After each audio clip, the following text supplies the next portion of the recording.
आज की कहानी है बाघ की बनाई। एक जंगल में 4 गायें रहती थी। उनमें गाढ़ी मित्रता थी। वे चारों हमेशा साथ साथ रहती थी। एक साथ घूमने जाती, साथ साथ चरने जाती। वे बड़े सुख से रहती थी। कभी कोई जंगली जानवर उन पर हमला करता तो वे चारों मिलकर उसका सामना करती और उसे मारकर भगा देती। उसी जंगल में एक बाघ भी रहता था। उसकी नजर इन गायों पर थी। वह गायों को मार कर खा जाना चाहता था, लेकिन उनकी एकता देखकर उन पर हमला करने की उसकी हिम्मत नहीं होती थी। एक दिन गायों में आपस में झगड़ा हो गया। वे एक दूसरे से नाराज हो गई। उस दिन हर गाय अलग अलग रास्ते से जंगल में चरने गई। बाघ तो बहुत दिनों से इसी ताक में बैठा था। उसने एक एक कर सभी गायों को मार डाला और उन्हें खा गया। शिक्षा एकता में ही शक्ति है, फूट से ही विनाश होता है। जंगल में एक नाग रहता था। वह रोज चिड़ियों के अंडों, छिपकलियों, चूहों, मेंढकों, खरगोश एवं छोटे छोटे जानवरों को खाता रहता था। इस प्रकार छोटे छोटे जीवों को खाकर दिन भर सुस्त पड़ा रहता। कुछ दिनों में ही वह काफी लंबा मोटा हो गया। उसका घमंड भी बहुत बढ़ गया। एक दिन नाग ने सोचा, मैं जंगल में सबसे ज्यादा शक्तिशाली हूँ। मैं जंगल का राजा हूँ। अब मुझे अपनी प्रतिष्ठा और आकार के अनुकूल किसी बड़े स्थान पर रहना चाहिए।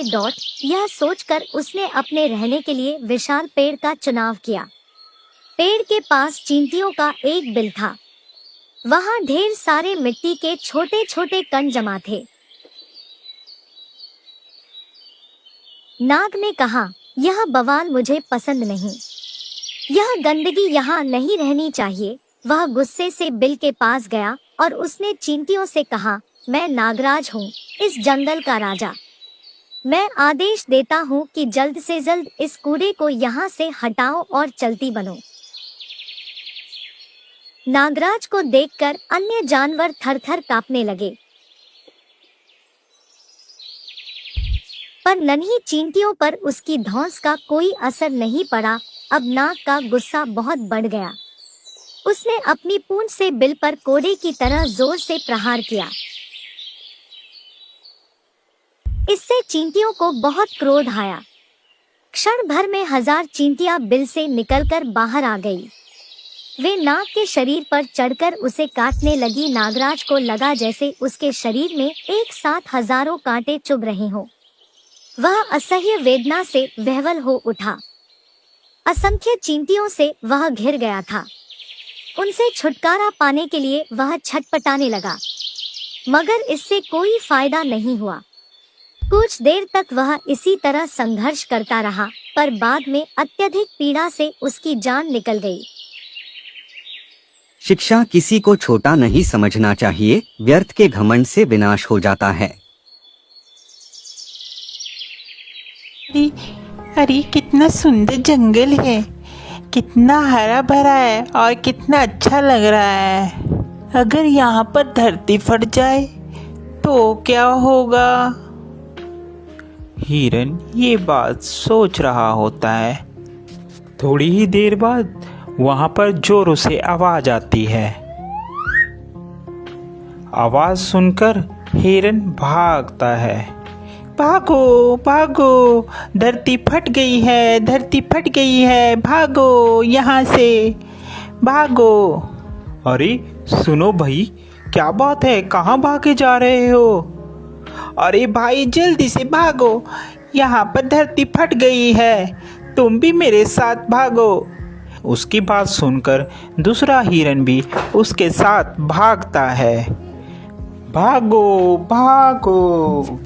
भागो भागो। धीरे धीरे ये बात पूरे जंगल में फैल जाती है और सभी जंगल के जानवर इकट्ठे होकर खुसर फुसर करते हैं कि वाकई ही धरती फट गई है। इतने में वहां पर शेर आता है। अरे क्या बात हो गई है, सब इतना घबराए हुए क्यों हो? अरे महाराज, बात ऐसी है कि जंगल में धरती फट गई है, इसलिए हम सभी जानवर सुरक्षित स्थान पर जा रहे हैं। किसने सुना?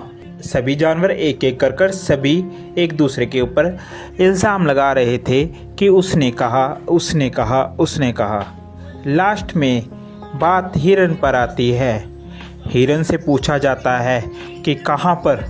अरे हिरन, बताओ कहाँ पर धरती फटी है, हमें लेकर चलो। डरते डरते सभी जानवर वहाँ पर जाते हैं। जब सभी जानवर वहाँ पर जाकर देखते हैं तो वहाँ पर एक नारियल के दरख्त के ऊपर से एक नारियल टूटकर नीचे गिरा होता है। सभी जानवर उसे देखकर हंसने लगते हैं और कहते हैं कि इसकी जोर की आवाज़ सुनकर हिरन को लगा धरती फट गई है, तो इसने झूठे ही जंगल में शोर मचा दिया। हिरन को अपनी बातों पर बहुत पछताना हुआ और उसने माफ़ी मांगी। तो प्यारे बच्चों, इस कहानी से हमें यह शिक्षा मिलती है कि हमें कभी भी किसी की कही सुनी बातों पर विश्वास नहीं करना चाहिए। आपको हमारी यह स्टोरी कैसी लगी ज़रूर बताएं। साथ ही चैनल को लाइक, शेयर और सब्सक्राइब करना तो बिल्कुल ना भूलें, ताकि अच्छी अच्छी वीडियो और हम आप तक लेकर आते रहें। Thank you for watching.